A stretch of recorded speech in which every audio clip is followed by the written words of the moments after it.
Welcome to your next step up the self-publishing mountain. I'm Matilda Swift, author of quintessentially British cozy mysteries. And I'm Samantha Cummings, author of young adult books about magic, myths and monsters. I've written the books, Changed their covers, tweaked their blurbs, tried tools from a dozen ads courses. and I'm still not seeing success. Now, we're working together to plot and plan our way from barely making ends meet to pulling in a living wage. Join us on our journey where we'll be mastering the pen to snag that paycheck. Hello and welcome to Pen to Paycheck Authors Podcast. I'm Matilda Swift, here with my co-host Samantha Cummings, and we're here to write our way to financial success. We're two indie authors with over a dozen books between us, and still a long way to go towards the quit the day job dream. If that sounds familiar, listen along for our mastery through missteps journey.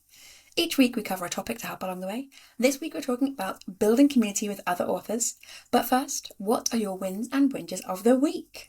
Oh, I'm so glad you asked. I have had such a good week, but also the best weekend for work. I've got so much done. Every day this week I've done really good editing. And then I made a list of all the things that I wanted to do this weekend, which I thought was just me being overly just optimistic of how much I get done. I did everything on my list. And that was things like email, do my subscriber email thing, which obviously is one of my BAUs. So I was going to do that, but I still like to tick it off. But I ordered my new book cover, edited my novella and finished that, got that uploaded to BookFunnel, did the whole thing, updated the cover, updated my website with it. I've done my taxes. I've made a relaunch plan for my werewolf series. I've done so much, and That is exciting. It's just done everything. I've soft launched my new little side hustle thing, which is the thing that I've been teasing everyone about, which is that I'm making or designing t-shirts and jumpers and stuff, which I'm wearing one right now. Wearing one today. So it's the Apothecary Tea Company, but tea spelled T-E-E for t-shirts. And yeah, and I soft launched that on my emails this weekend, and I've had loads of feedback, people saying that they love it. That's so exciting. I just feel like I'm doing all the good things. My whinge is that just before we started recording this, I made dinner, and I made the most delicious pesto, but I put so much garlic in it, and I'm actually intolerant to garlic, and now my tummy hurts. Oh. So my whinge That is devastating. I'm slightly in a little bit of pain, but it was worth it. Okay. Yeah, it was really good. Yeah, is there other wins that you're not here with me? Yes, I am also upset about that. So why don't you tell everyone what you're doing, what your wins are? Yeah. So if you're watching the video, you can see my background. You can see there are someone else's books in the background because I'm in someone else's house. But it is a friend of the podcast. It is Helen Golden, who she has hosted myself and a couple of other authors this week, and we have been into her co-working space and been writing Monday to Friday intensely. We all just worked, got loads of words in on our current projects because we all realised on a recent writing retreat with a bigger group. Oh, sorry, I'm sneezing.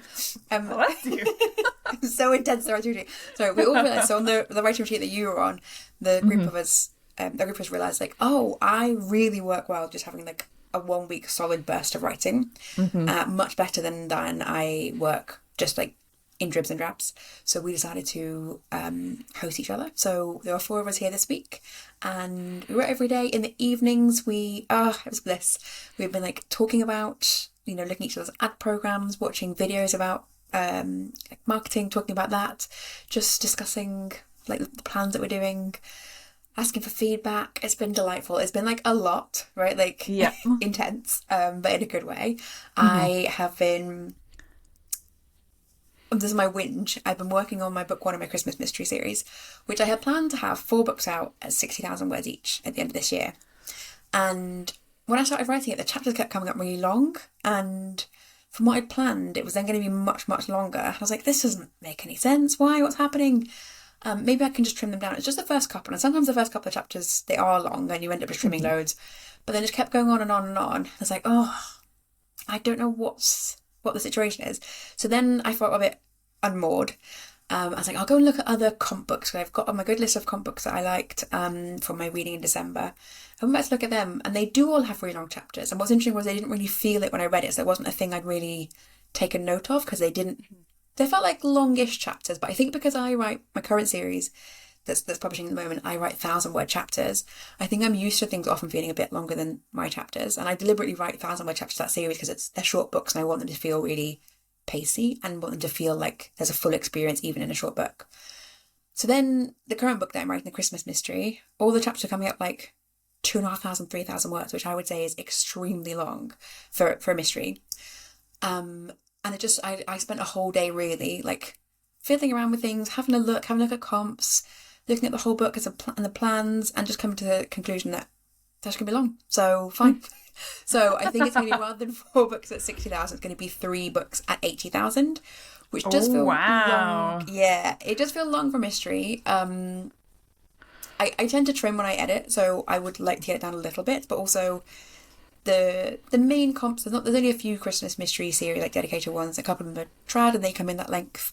And I think I'm going to keep an open mind and see if I can edit, but assume that they're going to be long, which is fine. And also every time I'm writing, they're coming about that same length.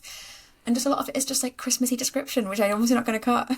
Yeah. So yeah, that's it. Yeah. You're taking on a new challenge and you don't know, like you can make a plan all you want, but you don't actually know right now what it looks like. You just have to get into it. So yeah. Yes, so my sort of whinge is that I'd come here planning to, I'm staying a few extra days, I come here planning to like really finish draft 1. And I was fine with it being finished quite drafty because I've got time at the end of next month to go back through again.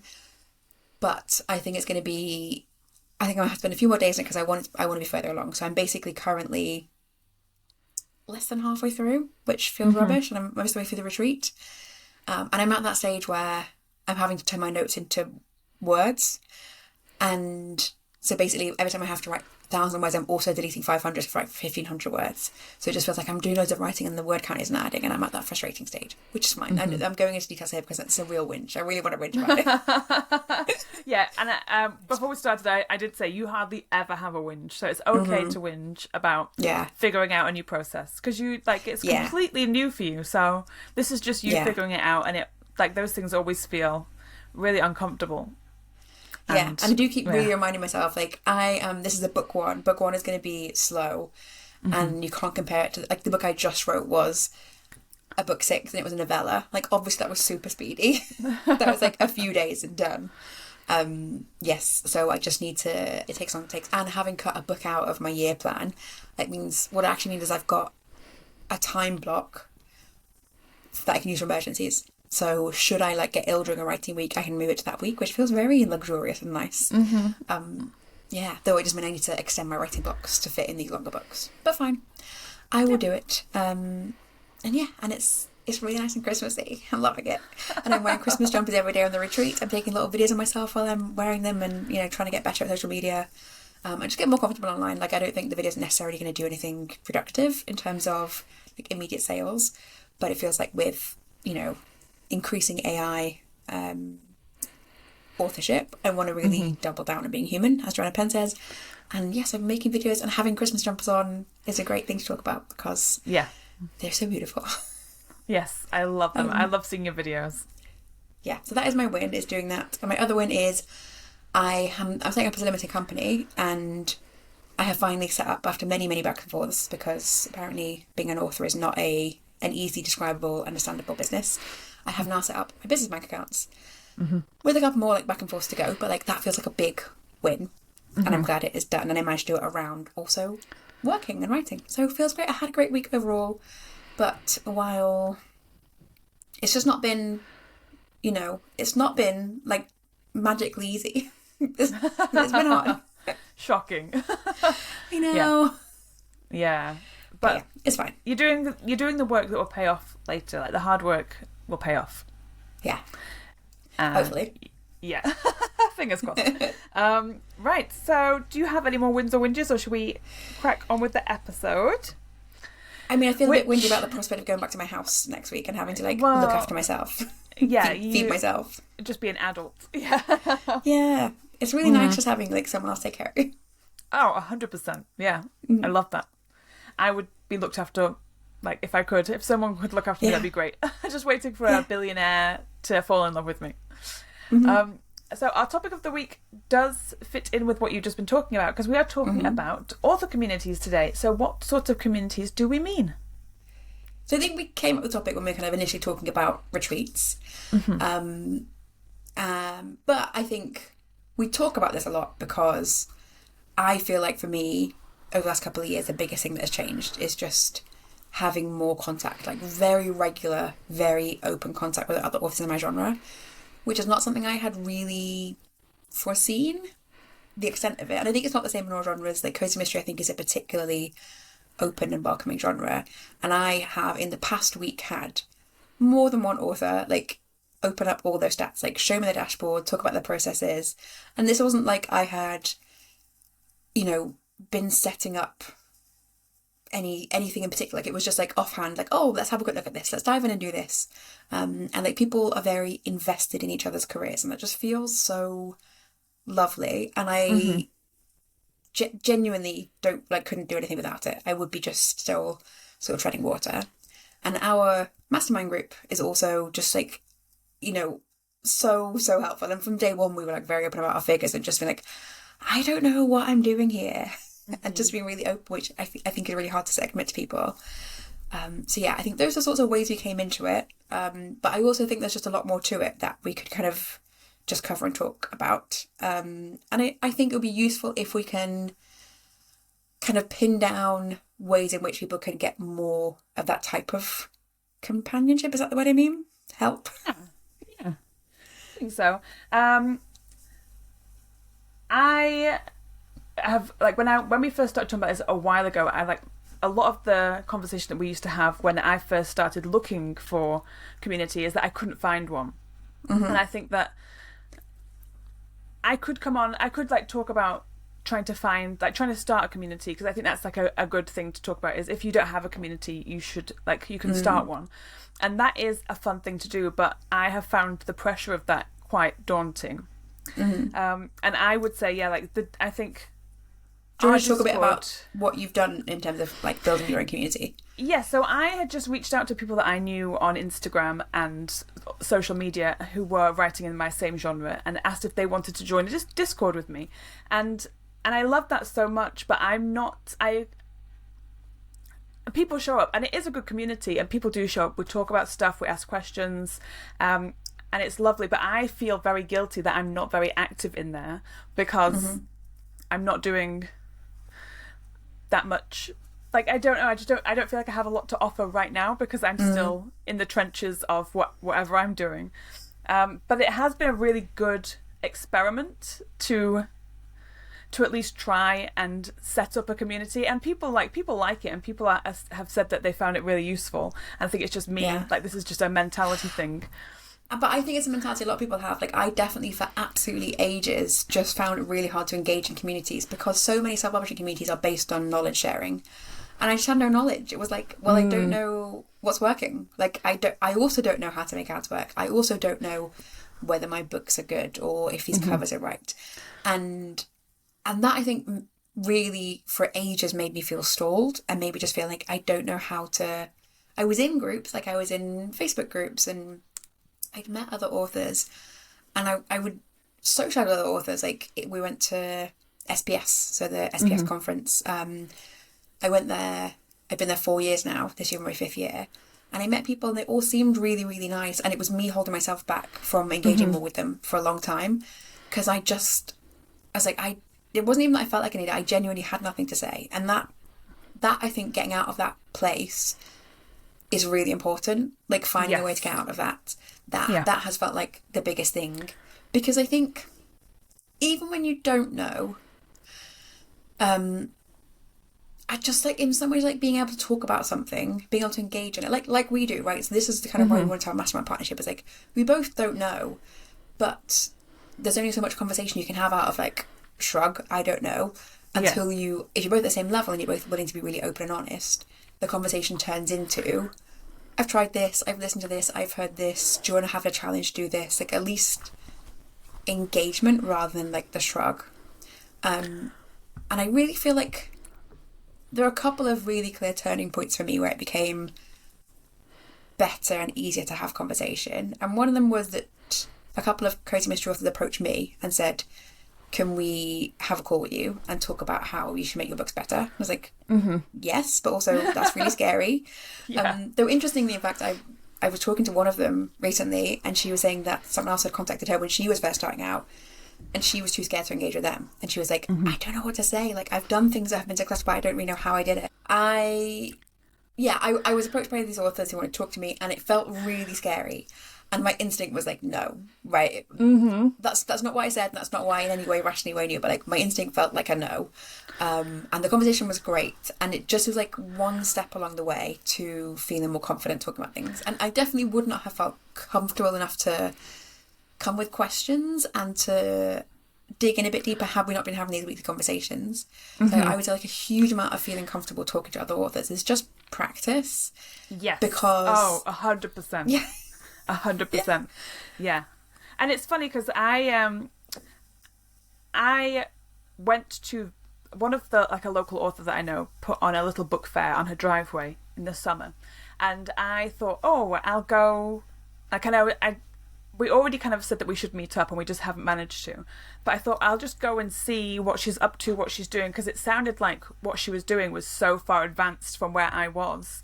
And when I went to this book fair, I realised, actually, I'm not, like, it was just like seeing somebody else doing it. I thought, I'm actually not that far behind. What she's doing, I could do. I just had not thought to do it. And I think a lot of that is like you have these conversations with people and you feel like you're really behind, but actually you don't know what the thing is. And this is just like from personal experience for me. Like, I can't imagine things that if other people don't do them sometimes. Like, I have to see other people doing stuff, and that really does come from going out of your comfort zone, because that was me just showing up to someone's house on my own, which is a very not me thing to do because I'm such a hermit, and yeah, just like putting myself out of my comfort zone, and equally going to meet up with another local author who we just like talked online before, and we met up for a coffee, and that has sparked, even just doing that one thing of going for a coffee with a local author has sparked a real life like friendship. And also we are starting a writing group in February for other local authors. So it's just, I think sometimes like, this is how I feel. Like, I felt like on all of those occasions I was doing something that was like not for me, and they've all turned into good stuff, just like different. So like the Discord that I set up is great, but I don't want to be the mum of the group. But it's fun to learn that. I thought that I was going to be this person who was like, I'll set up this group and I will be so good at leading it. But actually I'm not a leader. I'm not, it's not that I'm a follower. I just like to float around. Participate, yeah. I love to participate. And I'm like the most like enthusiastic participant you'll ever come across, but I'm not the person that should be in charge of leading things. And do you think if you're at a different stage of your career you would feel differently about leading the group? I think that I do think that is the thing. I just think that I'm not at the stage where I feel like I have follow me, gang. Yeah, like I have a lot to offer people. I do think I've got a lot to offer people in some respects. I'm very good at like helping people, encouraging people to do like the creative part of the job. I'm great at the creative part of the job, but helping people with the business part of the job is something that I'm not yet able to help with. But either way, like the starting these little communities or joining communities has been like, it's just changed my life so much. Like SBS last year was the first time that I was in a room with other authors ever. And everyone's talking about things that I understand, and it was so much fun. And then our retreat in September was, which is a big like, with a big group of other authors who with a all big met group at of SBS, authors. really. Yeah, like, and I only knew a couple of them. Like, I hadn't met everybody. And by the end of the week, I feel like, best friends. It's just so nice to have that, to just know people who understand what you're doing, and who are so like happy to share, and you can just, everything that you say about the business, about the job, about how you're feeling is met with understanding. I recently went, and I say recently, last night I went to one of my friends' houses. And I haven't seen, check you out. And I have just the best weekend. And they are like my best friends from high school. you know, we've been friends for 20 plus years, and not one of them asked me a single question about writing.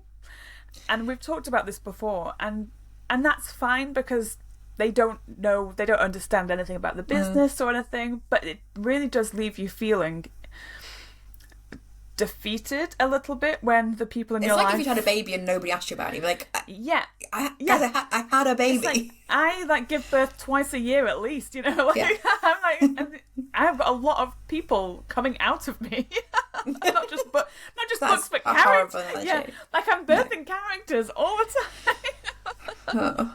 I know, horrendous, and I apologise for that. But it's finding those people who...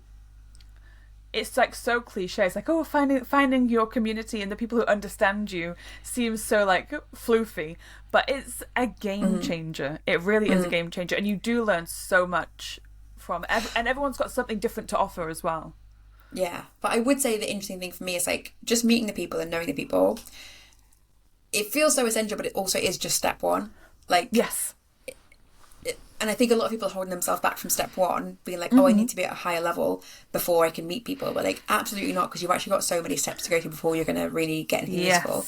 Yeah. Like I said, I went to SBS first, what is now 4.5 years ago, and no one there is like the most extroverted person. So it's like people are relatively conservative in their friend making, but you know, everyone's very warm and welcoming there. But it's not like you're going to be going out getting wasted and you know, becoming like best friends forever in one night. Like people there are more, slightly more restrained. I mean, like people do form very close friendships, but not in a like transient way. It feels like if you're making friends with someone there, it is permanent. So I met people there 1 year and kind of just went away and was like kind of just mind blown and thinking about my business, and not even as a business, right? Like just thinking about what I was doing, and felt really like inspired by the people I've met, like much more than anything that I saw on stage at all. But like by people that I'd met, I felt like, oh, I've met people, oh my goodness, and they are doing things that I could do. And then year 2, I kind of had that feeling, but a bit more. And I felt like, okay, now I kind of got some ideas of how I'm going to do that. And it wasn't really until year 3 that really like anything more meaningful happened. That I became, you know, we'd been to lunch together in year 1. Like people are very friendly. We'd been to lunch together. We'd hung out. We'd, I think, made my Facebook Messenger group straight away. So like we were having chats, but like in no way that I felt, just for me, someone who's like relatively significantly afraid of failure, like public failure. So like I wasn't like jumping straight in, but like, guys, can I just ask you some questions, and can I just show you my numbers and ask you for help? But like I'm never going to do that. So I didn't in the first couple of years, and there might have been people who did, but that's not me. But it took me personally, and maybe other authors, like several years to really connect enough to them and feel comfortable enough to them, even though we were all in many groups and we were kind of having light touches very regularly. Like it was maybe the 3rd year before I really felt like I could ask for help in any meaningful way, or not even ask for help, like accept help in any meaningful way. And maybe year 4 before I could ask for help. Like I think if I had just started going to SPS now, when I'm like, okay, I'm in my career, I know what I've got to share, I'm knowledgeable enough to share stuff with people, I actually would never have got here, because I wouldn't have had that source of knowledge. And actually I think now I'm heading into like my 5th, no, it's 4.5 years at SBS. I've been going like, so my 5th year of knowing these people will be this year. I am finally close enough to like experience bullying in a good way. You know what I mean? You're like I bully you, right? Like, yeah. But like someone telling you something that you don't really want to hear, that you know but you don't want to hear, and someone telling you like a hard truth in a way that you absolutely need, in a way that they are doing with enough knowledge of you to know how to deliver it. And and that just like, that's what you need for business more than anything else. Is you need like a sibling, you know, someone, your best friend, like someone who's gonna tell you something you don't want to hear. And it's for your own good. Yeah. It's like, I would say what I'm looking for eventually from my writing community is that it's like my current 9-to-5 job in an office. We have that kind of relationship. Like I tell people they've done things wrong. They tell me I've done things wrong. We bully each other like extensively. A lot of like all in good fun and like lots of love, but we're just awful to each other, and but it's in a way that makes me want to go to work, because it's like working with siblings. It's like, in a gross way, it's like, oh, we're like a family. That is what I yearn for from a writing community. And I know from you, like you saying about the kind of steps that it's taken going to SBS, about how you felt in your first year, you're this, and second year, I still feel like I'm on the first step of community building, and this podcast has given me a community. Oh, we've not given it, we've nurtured it, we've created it, but we made it. We made it, but it's shown me the community that I could have in other avenues of my writing as well. So like a podcast community, fantastic. The people in our Discord are amazing people, and I love chatting to everybody. But I would also benefit from the other side of the community, like you say, like the being so close to people that they can bully you in a nice way. That's where I'm trying to find bullies in my life. You want like genre-specific bullies, Yes, because you want to know someone. Bullies. Yeah, you really have to know someone well enough to know that like what they say is true, right? Because like loads of people around, there's a lot of grifters in any industry. There's a lot of grifters, but like there's a lot of people who are like, this one quick trick, or like, here's the only way to do Facebook ads, and it's like, that's the only way that works for you, but I could try it exactly the same and it wouldn't work for me, so I don't really know what I'm missing. And you want someone who's close enough that you can say, but I did that, what's wrong? Can we just sit down together and like really look at it and like be who you can challenge each other both ways? And that just takes ages to build when it's a mixture of like both your creative art and your money. Those are two really sensitive topics, and getting close enough to be able to talk about those things and to trust that someone has your best interests at heart and knows you is really hard. And I think our Discord, I really value that, and I think there has a lot of good qualities in there. I think because it's only text based, like if you don't know somebody well enough in real life, I think you're not going to necessarily become that close via text. But like there's someone that I meet in there who we happen to be free at the same time, so we often have Zooms on a Thursday just to write together, but we'll have a lot of chat in advance, and it's so like, I feel like being able to talk to them has kind of hopped ahead several stages just from the fact we're in the Discord together. I know they listen to the podcast. It feels really easy and comfortable, and if we were like able to meet up in person, which we're not because it's geography, it would feel really easy, and like, we would feel like we've hopped along several stages on the way to getting close enough to kind of share those things, which is just so nice. Interestingly, so I'm at a retreat now staying in someone's house, and we had several people staying in someone's house who, is not someone that I have met even like many times in real life. Like we've only spent intense weeks together or conferences together. Like there's no day-to-day hanging out, and like we Zoom all the time, so it's fine. But I was talking to someone who's in another writing group with me that we meet every week, and we see each other once a week in the flesh, and we live near each other, and in fact we also see each other because we use the same co-working space, so we see each other all the time. And she was saying to me, like, are you just going to someone's house that you met at a conference? Like, this person... And I was like, yeah, but even though we don't routinely see each other face to face, over years we've built up like a very specific sort of relationship, and that just feels like, yeah, of course I'll go stay at a house, and of course you'll come stay at my house. Like that's absolutely fine. But that took forever to build up, just in like, and not in a deliberate way, but just like organically. Yes. And it just, I think people often expect like they're going to join a Facebook group and have that straight away. And then they're asking really basic questions to a group that's like a very mixed group. Yes. And they're like, oh, why is no one helping me? And it's like, you haven't built any community at all. That's not how community works. Yeah, especially if you join one of the Facebook groups that has got thousands of people in. Yeah. And the sorts of questions that you see getting asked and the sorts of responses that you see getting thrown out.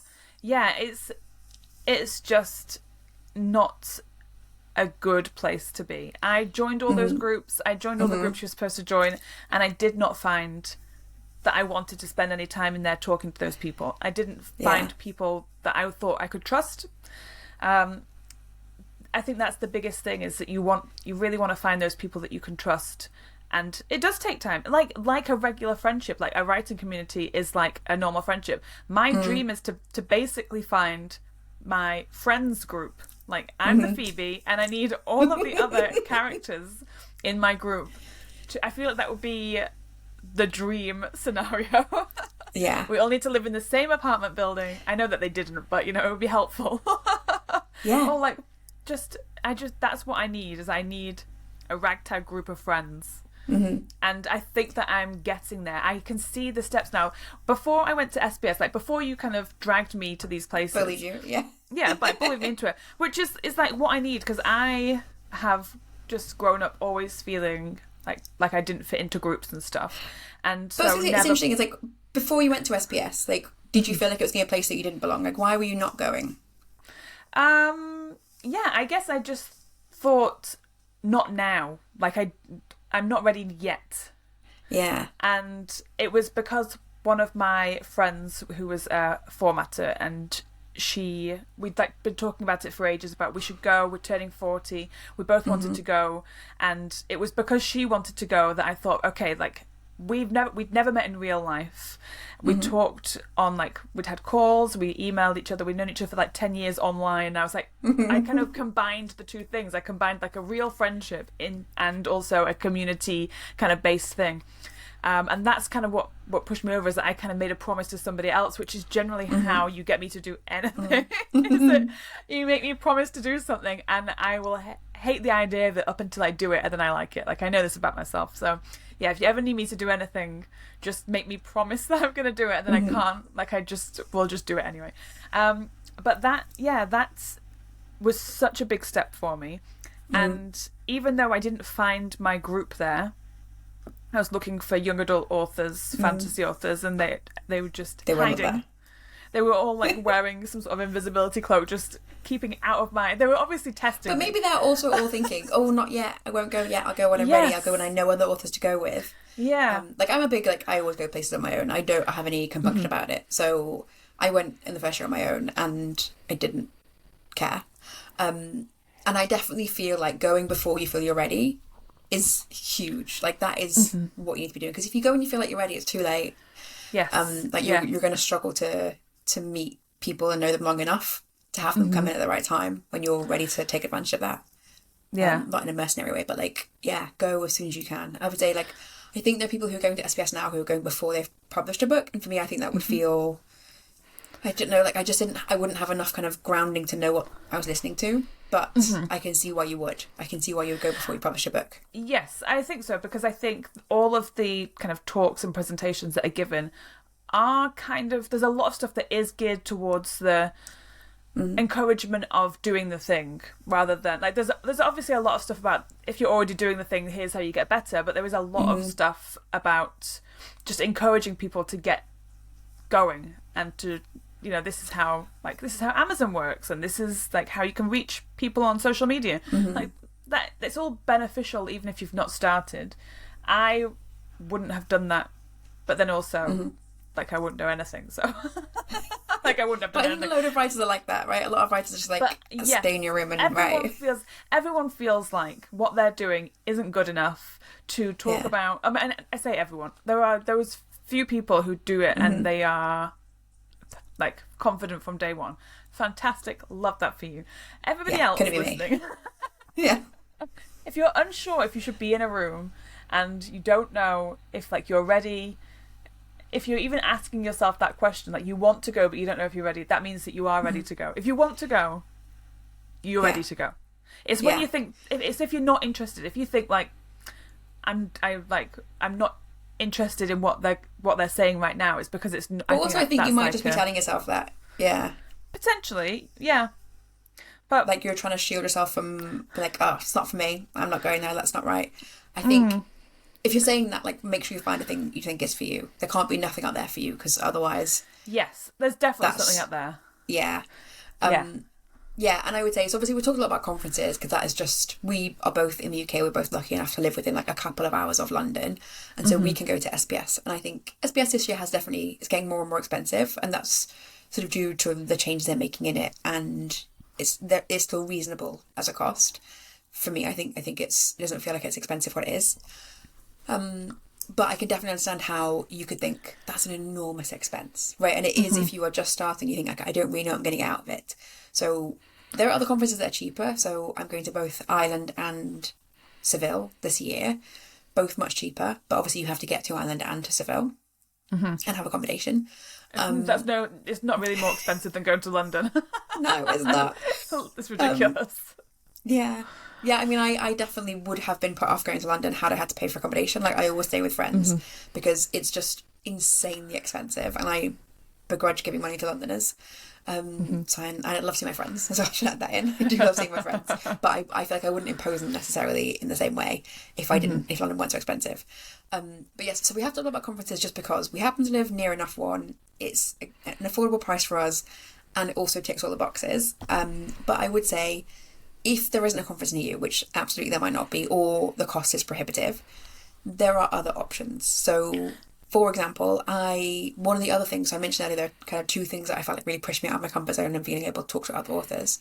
One is the Cozy Mystery Clubhouse group, which I've talked about a few times. I was in, off and on, another Clubhouse group. There's a kind of a couple that run at midday in the UK that are for authors. And they're just such big groups, and they have such a large number of very well established authors that I never felt able to speak up and like contribute anything at all. And because the questions really were about like what's working in business at the moment in this area, and I'm like, I don't know. And I just wouldn't say anything. And I think maybe like occasionally I'd say something if it's really specifically relevant to what I happen to have known about. I really am somebody who likes sharing things that I find and like read and listen to. So sometimes they'd be like a resource I could share. So I would go in that, and I'm always, if I'm in a group, I'm always trying to participate. I'm never trying to just listen, because that's a podcast. So then when the Cozy Mystery Clubhouse came to my attention, I joined that, and I actually spent ages just listening, and I just felt the same. I felt like people asking questions, and like someone here knows more than me. Someone will definitely know the answer.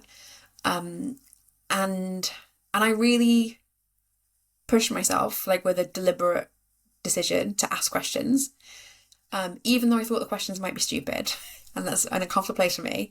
But there were questions that I thought people in the room could really answer. So it wasn't that I was going to look stupid for no reason. I was going to look stupid and get the answer, like in our No Stupid Questions channel. Sometimes you just have to ask a stupid question. And the group is very welcoming, and like in absolutely no way judges this, so it's fine. So I forced myself to try and ask some questions, and then to try and answer questions. And now I've hosted the group. I'm routinely chatting every week. And just that constant contact with other authors and that articulation of your own thoughts related to writing, it makes a world of difference to your opportunities. Like, people in that group have shared enormous amounts with me, both in that group and, privately outside of it, because they know that I'm someone who is really engaged and shares my own knowledge. And we have a line of communication open. So, like, find somewhere in which you are able to contribute something. And it's not going to be one of those big Facebook groups, but you have to be communicating in an authentic and like vulnerable way. Not to be all like Brene Brown about it. Vulnerable about your business. Yeah. I'm as I was talking to a local author, like a friend, the start of this year, end of last year, I don't even know where we are in the year anymore. And she said that she wanted to start kind of like the mastermind thing, like how we started, where she said she wants... No. Are you starting with somebody else? Are you cheating on me? No, don't get jealous. So she mentioned that she wanted to start a local writers group, and I had said, I too have always wanted to do that, but I've just never felt like I didn't feel like it was my thing. Like, I didn't feel comfortable starting it, or didn't have time, I guess. Like, that's also a thing. Like, I kind of feel like I don't have time. And I found yet another person who will do all the hard work. So fantastic. Yeah. So she has set this up. She set up the the form. She sent out posts to people and told everyone like local that we're doing this. And this is what I need, really. I need like another person to be the good part of my brain. And then I'm just showing up. I'm co-hosting. Yeah. this but you bring the enthusiasm. But I do bring the enthusiasm. And I don't know what I'm going to provide to this group, if I need to provide anything. And a year ago, I wouldn't have done this. But it's only because of everything. Like, the last 12 months of my life as an author have just changed everything about me. And it's from talking to other people. And now, even though I don't know what I'm going to offer this group, whether it's going to be good, or if I'm going to feel weird and uncomfortable, or if it's going to fizzle out, or maybe if it's going to get too big, and, I just don't know. But I'm fine. I'm happy to put myself in that position now where I wouldn't have been before. Now I kind of don't worry too much about how bad it might go. I mean, and I don't think things are going to go bad, but I mean, maybe like just how awkward I might feel. I can't say that this time last year I would have felt comfortable walking into a room of other writers and not felt, and I say this like it's not happened yet, but I know when I come to do it, I will just walk into this room and introduce myself, and I wouldn't have done that this time last year. I wouldn't have even imagined myself doing that.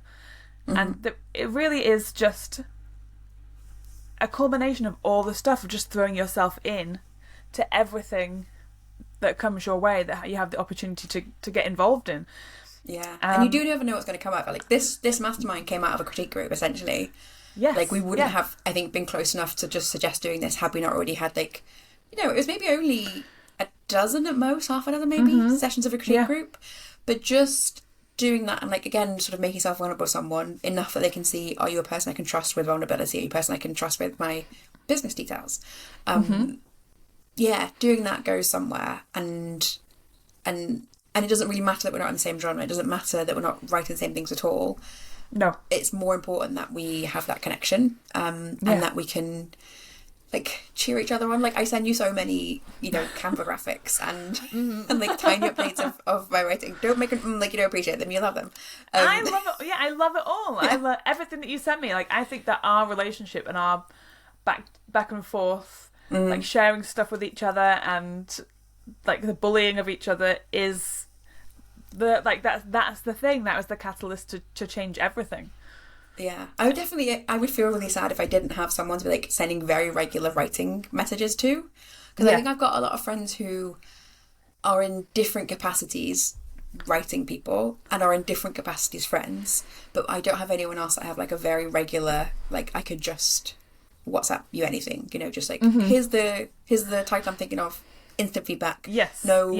Like no worry that you're going to be too busy or that like you're going to think it's a stupid idea or you're going to just critique it. Like, it feels like it's got that good mix of, you know, someone who knows everything about your business but is also friends with you. And that just came out of a critique group / a maybe 30-year circling of each other. Yeah. Just like stalking each other without knowing it. Yeah. Yeah.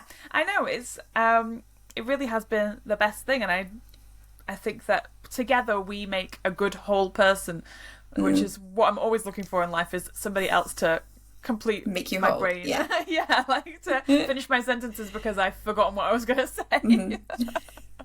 Which is what we do very well, and it's probably a good time to drop in the fact that we're doing a little bit more community building and a little bit more involvement in the community.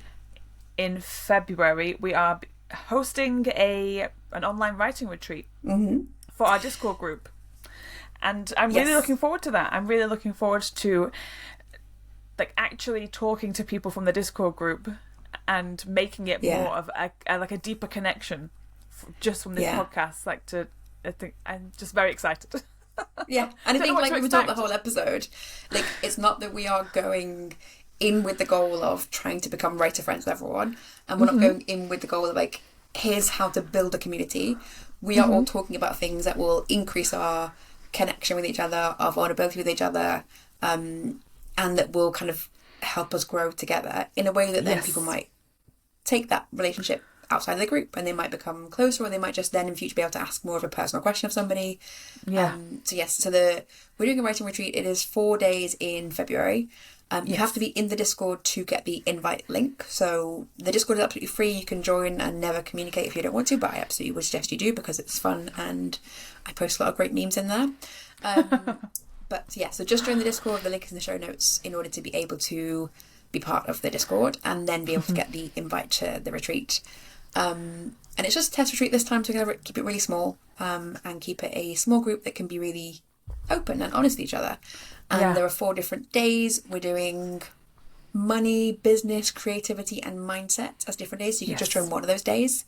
And it's half day of working through a workbook. So you're picking your own topics from a selection that we have, what's the word? Not orchestrated. put together. I want to say calibrated. I've got a lot of words on the right word in my head. Yeah. You know what I mean? We've compiled. We've kind of compiled lots of different tasks that belong in different categories. And you pick the ones that kind of speak most to you, and then you discuss them with as much openness and vulnerability as you wish. Like, it's really, really in your hands. And it's just great practice for, can you open yourself up in, like, making community in this way? But also while you're there, you'll be, you know, increasing your knowledge of money and mindset and creativity in business. So yeah, it's definitely a thing I think that both of us wish we had the opportunity to go to. And it should be really good. So we'll be there. Yeah, so at the very least, I will be oversharing to my heart's content. Absolutely. Which is the thing that I've discovered the most over the last year or so is I feel like I used to have a lot of walls around me with regards to my writing life, and I didn't talk about it openly in the public. And ever since we started doing this and I started talking to more writers, writing has become my life rather than a secret side hustle, like a little secret mistress that I had that I didn't tell people about. Now I tell everyone. I tell everybody about it. I talk about it all the time. My book's on my phone case. You know. Like we both have phone cases with our books on them, and I now feel far more open, and as well because like talking on this podcast and having a lot of online therapy sessions where people get to listen to us. I really feel like and we didn't die. I've learnt to be vulnerable in a way that I have never before. Like, I've never talked the way that I talk on the podcast. I don't think I would have ever done that unless we were doing this. Yeah. So yeah, prepare for me to just overshare on the online retreat. Because I now might I cry, love I'm it. a big crier, so Could who cry. knows? Treats all around. Could cry. I'm still surprised I never cried on this podcast. I don't know, maybe we're not getting effective enough bullying. But it does feel like a really safe space. Like, I am a real crier. But it always feels like when we're talking about sensitive topics, like, I think when I cry is when I feel like I don't know the answer, and like I feel like a silly child, and I feel really self-punishing. I feel like a great sense of shame, and that's what makes me cry. And I never feel that on the podcast, because I know that if you're asking me a hard question, it's not to like get me on the back foot. It's to be like, what's the answer? I'm so intrigued about what you're going to say. It feels like such a safe space. Yeah, that is like a real benefit when you find other writers that are really on your level, or just like in life, I guess. But in terms of like this subject, is that when people ask you a question, like the right person will ask you a question and it won't feel like they're trying to catch you out. Yeah. And that's the sign of a good relationship. Because you don't want to feel like somebody is, and like we joke about me being bullied or like me bullying you, which hardly ever happens. But it's not. It's the best kind of bullying. It's the encouragement bullying of seeing that I like you when you do it to me. It's because you know that I'm capable of doing something, but I'm not doing it. And that is the difference. And it's usually something that I know you want to do.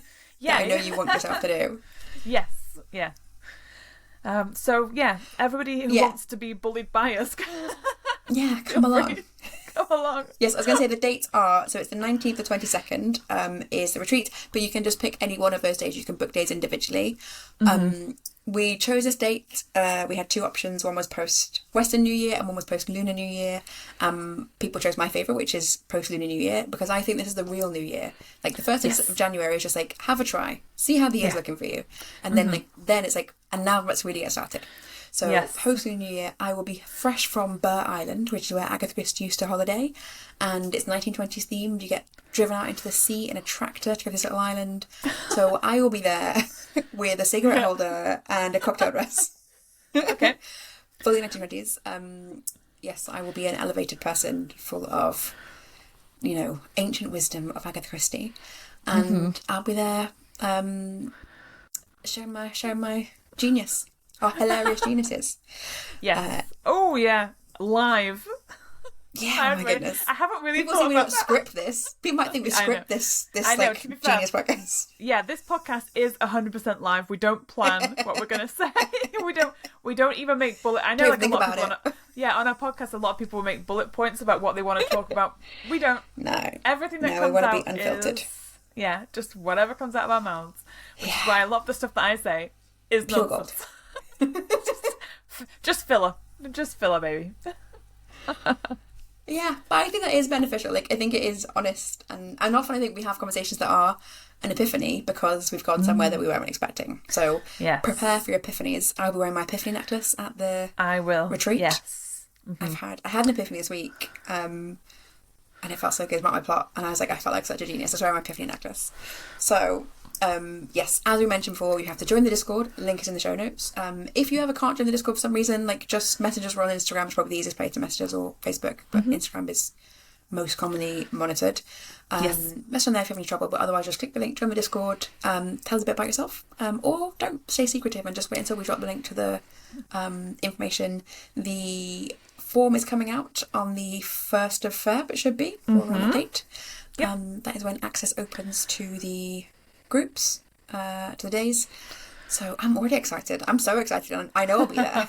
I didn't have to book it. I'm like, click the button. Okay, yes. Calm down. Yes, okay. So, anything else on this week's topic of building author communities?